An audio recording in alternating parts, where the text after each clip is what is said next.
It was in 1993 that the United Nations sent its ill-starred peacekeeping mission, UNAMIR, to Rwanda. The country was being torn apart by a civil war between the government, led by members of the majority Hutu ethnic group, and guerrillas, led by minority Tutsis. But Rwanda wouldn't go away. Hutu extremists opposed to peace plans were training militias called Interahamwe.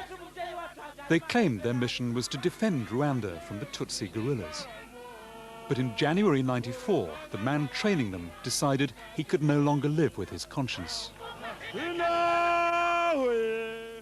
In a secret nighttime meeting, he warned a top UN commander their real target was ordinary Tutsi civilians. The objective was very clear for everybody. Kill, kill, and kill. 10 Belgian soldiers were tricked into giving up their weapons, only to be attacked by an angry mob. They threw themselves on our soldiers and they started to strike them with whatever they could lay their hands on. Rakes, stones, machetes. And no UN official nor any Belgian army officer made any move to rescue them, and they died, abandoned.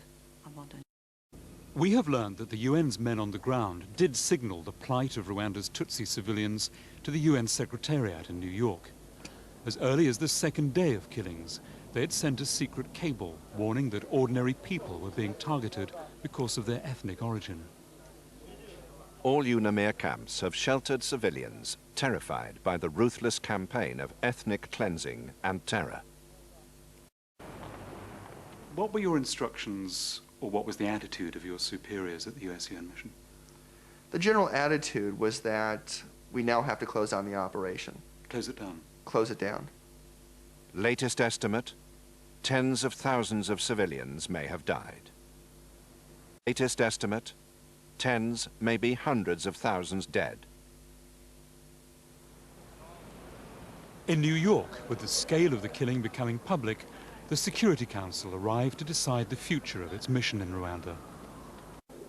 By a bizarre twist of fate, one of the delegations whose turn it was to sit on the Security Council and decide UNAMIR's future represented the killers.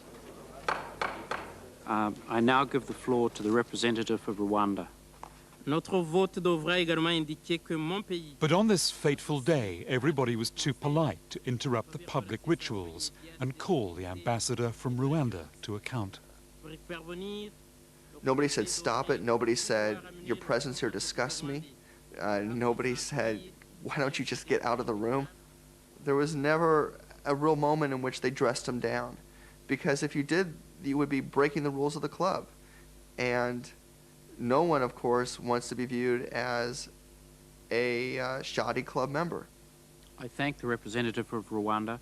In a decision that now seems shameful even to some of those who took it, the Security Council voted unanimously to withdraw most of its troops from Rwanda. Raise their hand. They decided to leave a token force of just over 200 men who had no chance of stopping the massacres. Those left behind spent much of their time sheltering from the crossfire between the Hutus and the encroaching Tutsi-led guerrillas. Most UNAMIR troops had flown out of Rwanda.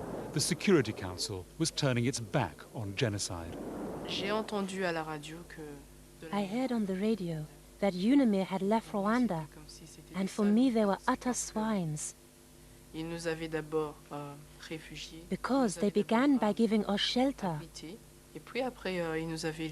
and then they left us in the hands of killers who did us much harm and who killed our families.